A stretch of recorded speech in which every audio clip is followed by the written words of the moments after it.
बांग्लादेश के अंदर जो कुछ हो रहा है, हिंदुओं पर जो यातनाएं ढाई जा रही हैं, आप देख रहे होंगे किस प्रकार के अत्याचार हो रहे हैं, मंदिर तोड़े जा रहे हैं। आपने देखा होगा इन सब के मुंह बंद है बांग्लादेश की घटना पर, कोई बोलना नहीं चाहता क्योंकि उन्हें भय है अगर वो बोलेंगे तो उनके वोट बैंक खिसकते हुए दिखाई देंगे। उनको फिलिस्तीन दिखाई देता है लेकिन बांग्लादेश नहीं दिखाई देता।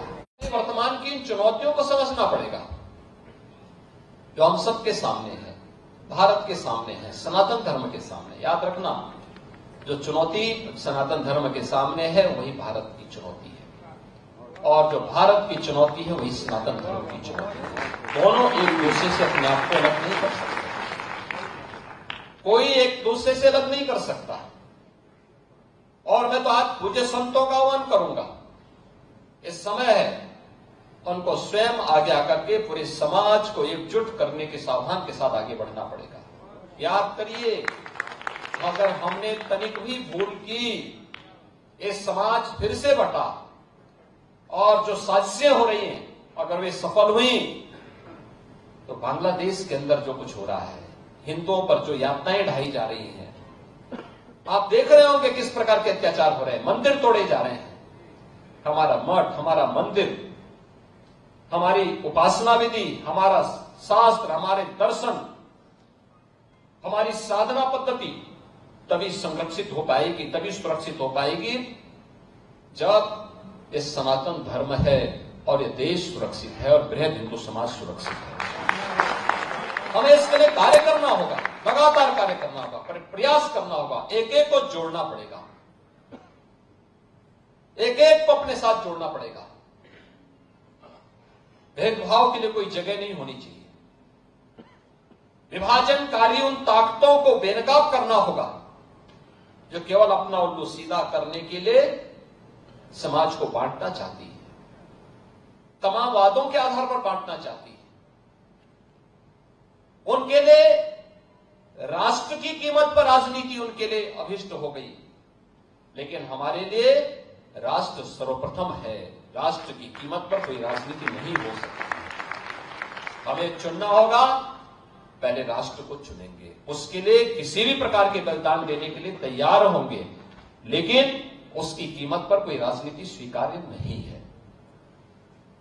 लेकिन आज जिस प्रकार के दृश्य दिखाई दे रहे हैं, जिस प्रकार की बातें हो रही हैं, जिस प्रकार की चीजें चल रही हैं,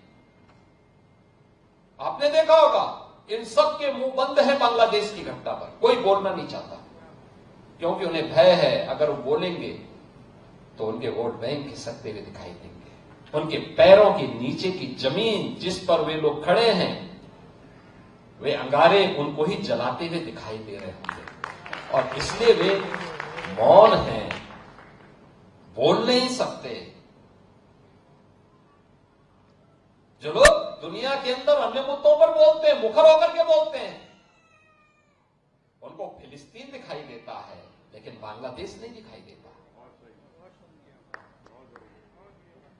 उनको दुनिया के अंदर अन्य जगह दिखाई देती है लेकिन बांग्लादेश नहीं दिखाई दे रहा है, क्योंकि वहां मंदिर तोड़े जा रहे हैं और हिंदू मारा जा रहा है, संतों पर अत्याचार हो रहा है। और इसीलिए हम सबको वर्तमान की इन चुनौतियों को देखना पड़ेगा। याद करना, 1947 के पहले बांग्लादेश भी भारत का हिस्सा था। हमें यह नहीं भूलना चाहिए। और 1971 में बांग्लादेश को बचाने में हमारे सैनिकों ने भी बलिदान दिया था,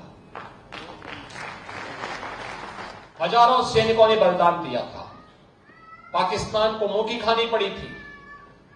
पाकिस्तान के 95,000 से अधिक सैनिकों को भारत के बहादुर जवानों के सामने समर्पण करना पड़ा था।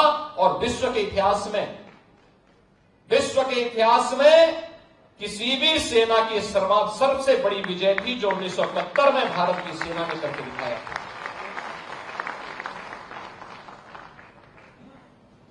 इसलिए हम सबको वर्तमान में अपने आप को उसके लिए तैयार करना होगा, देखना होगा।